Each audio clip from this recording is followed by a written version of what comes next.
धन्यवाद मोदीजी। आज एक वेगळा सुखद अनुभव अटल सेतूवरून जाताना अनुभवता आला। खरं म्हणजे 1-1.25 तासाचं अंतर यामुळे वाचलंय। आज मी पोलादपूरला त्या ठिकाणी 10ला पोचायचं होतं, 7ला घरून निघालो। आता अटल सेतूवरून रायगडकडे रवाना होतोय। 1-1.25 तासाची बचत झाली। याचे शिल्पकार ज्यांचं ड्रीम होतं ते देवेंद्रजी, या राज्याचे सध्याचे मुख्यमंत्री एकनाथरावजी शिंदे आणि अजितदादा यांचं मी मनापासून या ठिकाणी सरकारचं अभिनंदन करतो।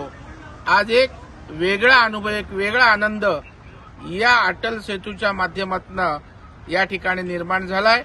मोदीजी लाख लाख धन्यवाद, युती सरकार लाख लाख धन्यवाद।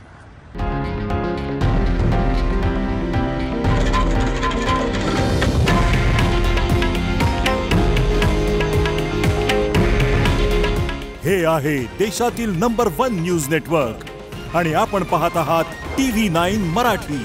काळजी तुमची, हित महाराष्ट्राचं।